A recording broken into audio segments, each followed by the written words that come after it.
Bonjour, au menu, nous avons l'actualité sportive, l'actualité politique et sociale notamment. L'actualité politique tourne autour de cette nouvelle convention de l'opposition autour de Guizouba Dama. Et en sport, nous allons évoquer évidemment ce combat de Taylor Mabika à Libreville dans les tout prochains jours. Et l'enjeu notamment, c'est sa ceinture francophone qui va être mise en jeu. Et en société, nous allons parler de ces ordures qui recolonisent les artères de Libreville. Axel, vous allez commenter pour nous, vous allez nous analyser l'actualité politique, notamment cette convention de l'opposition autour de Guizouba Dama. Oui, la semaine passée, autour de mercredi, le président des démocrates a annoncé la création d'une nouvelle plateforme politique, une coalition autour de sa personne. Et c'est quelque chose de bien, parce que ça vient encore enchérir l'espace politique gabonais. Mais il y a une question fondamentale qui se pose quand même. Qu'en sera-t-il de la coalition pour la nouvelle République autour du président Jean Ping? C'est une des questions en principe qui doit désormais interroger les Gabonais, parce qu'il y a une sorte de turbulence. Il y a une sorte de turbulence parce qu'il y avait une coalition autour de la personne de Jean Ping qui aujourd'hui attire l'attention de beaucoup de Gabonais, et le fait que des personnalités telles que Guizouba Dama ou encore par le passé Ndemezo se désolidarisent de sa personne, ça crée une sorte de vide politique et on se pose beaucoup de questions. Donc vous pensez que cette nouvelle convention fragilise davantage l'opposition, c'est ça? Je dirais pas fragiliser, parce que vous savez, les questions politiques, c'est d'abord des engagements personnels. Et à partir de l'instant où je crois que M. Nzouba ne se reconnaît peut-être plus dans l'idéologie conduite ou prônée par Jean Ping, je crois qu'il est de son droit en tant que leader politique de prendre des positions et de s'afficher. Et comme vous l'avez bien souligné, il y a des perspectives 2023 et peut-être que la création de cette nouvelle coalition politique n'est que la conséquence du nom de certains membres de la coalition pour la nouvelle République lors des législatives. Et il faut reconnaître aujourd'hui que M. Guizouba Dama est à la tête de la deuxième force politique de notre pays. Je crois qu'il a 9 élus locaux, élus nationaux plutôt à l'Assemblée nationale, et 35 présidents du conseil et collectivités. C'est une force politique. Voilà, donc je crois que c'est sur cette force politique. Et voilà, donc, je crois qu'il s'assoit sur son parti des démocrates et il propose une nouvelle offre politique aux citoyens et à chacun d'apprécier et de s'engager selon les propositions qui seront faites. Et je tiens à souligner qu'il faudrait désormais que les Gabonais fassent une analyse objective et idéologique des différentes positions politiques comparativement au temps passé où c'était plus les affinités qui attiraient. Il faudrait que désormais on choisisse qui soutenir par rapport à un projet politique, par rapport à une idéologie. C'est ma modeste contribution par rapport à... Vous pensez déjà que cette coalition est capable de faire mouche au PDG dans les prochaines années? C'est ça aussi ce que vous voulez dire? Mais oui, rien n'est acquis. Rien n'est acquis parce que c'est le peuple qui décide.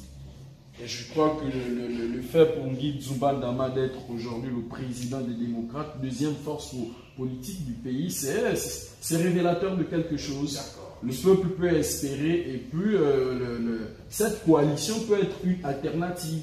On est en démocratie et puis le PDG, il y a certains qui disent qu'ils sont en situation de monopole et désormais à l'Assemblée nationale, il y a des concurrents qui pourront dire non sur certains points et faire des propositions constructives pour le développement du pays. Il ne faudrait pas qu'on perçoive la politique forcément comme une guerre, je dirais, intestinale. Non, c'est une guerre pour le développement du pays. Donc, c'est une bonne chose, la création de la nouvelle coalition de Guizouba Dama. Et on lui souhaite bon vent d'ailleurs. Bon vent à cette coalition. Nous allons décrypter l'actualité sportive avec Madame Nengue, notre consultant. qui nous a livré un beau papier ce matin sur notre site internet Focus News, www.focusnews.com. Madame Lengue, vous avez abordé cette question de ce combat, ce futur combat de Taylor Mambika avec un adversaire encore inconnu. Il s'agit de quoi concrètement? Le problème, c'est que, comme vous l'avez si bien dit, il ne s'agit même pas d'un futur combat. Le combat n'est pas encore programmé. Donc, Taylor Mambika risque de perdre sa ceinture. Parce qu'il doit notamment se remettre sa ceinture en jeu, avoir un adversaire. Et c'est surtout de ce combat-là qu'on pourra décider s'il est vainqueur ou pas. Mais pour le moment, la FEGA Box, justement, c'est là où se trouve l'anomalie. Ils n'ont pas encore organisé le combat. Donc, dès que fin mars arrive, notre champion national ne le sera plus. Il va perdre sa ceinture de WBC de la francophonie et sera désormais un boxeur comme tout le monde.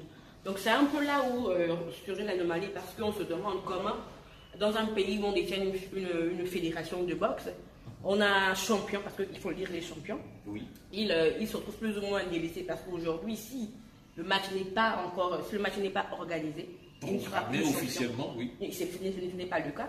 Et si dans 12 jours, en fait, ce n'est toujours pas le cas, Taylor Mambika ne sera plus champion. Et ce sera de la faute de qui? À mon humble avis, parce que nous, en fait, on a une source de la WBC, de la francophonie. Donc, on se dit, c'est naturellement de la faute de ceux-là qui sont censés organiser. Donc, la FEGA Box. C'est vous qui dites, monsieur, c'est vous qui dites. Non, mais n'ayez pas peur de... non, après, on parle sur des preuves concrètes. Moi, j'estime que si le combat n'est pas organisé, ce sont les organisateurs qui vont prendre plus ou moins cette faute-là. Donc, si c'est la FEGA Box qui doit organiser ce combat-là, ce sera de leur faute. Si Taylor Mambika aujourd'hui se retrouve sans plus de ceinture. D'accord. En sport, on a parlé aussi de ce match du 23 mars prochain contre le Burundi. On peut appeler ça le match de la dernière chance pour les Panthères. Et vous avez dit, évidemment, je crois, sur un papier, que ce sera un test grandeur nature pour Daniel Cousin. Est-ce que vous pouvez revenir sur cette rencontre et les chances du Gabon? Bon, il faut dire que déjà, je tiens à dire que je n'ai pas moi-même écrit le papier, mais comme je suis plus ou moins amoureuse parce que c'est le papier de la rédaction. Voilà, et puis je suis amoureuse de football.